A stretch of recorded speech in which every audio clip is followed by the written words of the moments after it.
Let us say this straight up. Somewhere along the way, Christians got soft.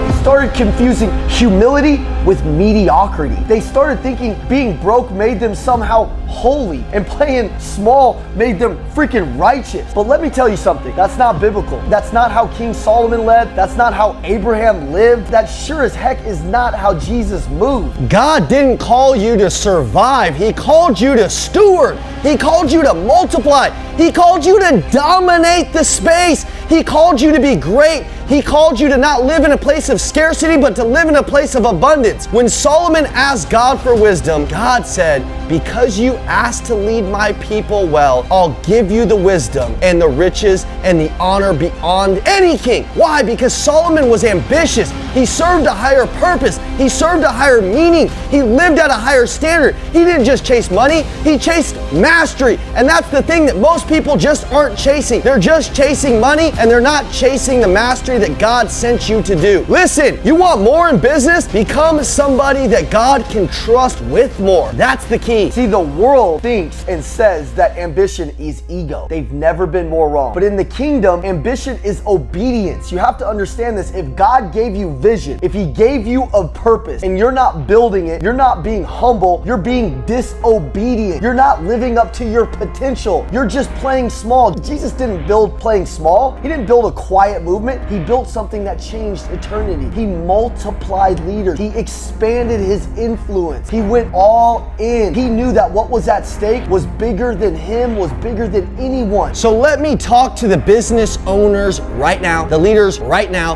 the leaders of families right now, the salespeople. I want to talk to all of you. You've been praying for growth, but when God sends you responsibility, you call it stress. That's not what he called you to do. When he sends you opportunity, you call it pressure. Oh my gosh. That's not punishment. That's preparation. That's God saying, I'm testing your capacity before I increase your calling. Understand this. You don't get abundance without stewardship. You don't get more clients if you're sloppy. You don't get more clients if you're soft. You don't get more clients if you can't steward what you currently have. You don't have a 7-figure company because you have a 5-figure mindset. You don't have an 8-figure company because you got a 5-figure belief set.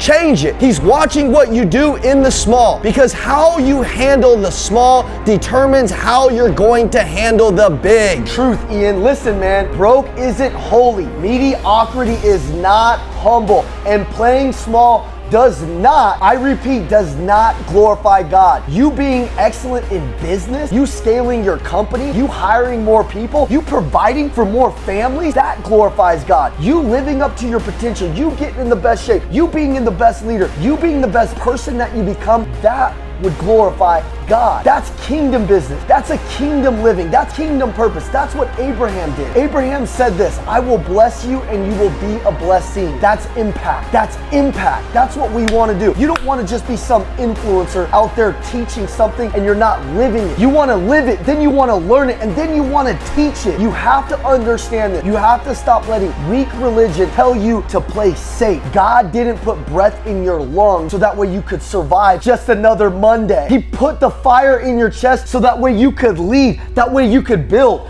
that way you could multiply. You're not called to play small. You're called to be the storm, a builder of abundance, a light in the dark, in the freaking marketplace that's confused, that's chaotic. You're the calm in the storm. You're the person that needs to crank the pressure up, build the business, lead your team, close the deals, do it with integrity, do it with faith, do it with fire, because when you rise, you make it possible for others to believe that God still raises warriors, that God is real, that God can make anything happen. He can open up any door, but it starts with you. This is the Macklin Twins, and this is faith-driven motivation. To God be the glory.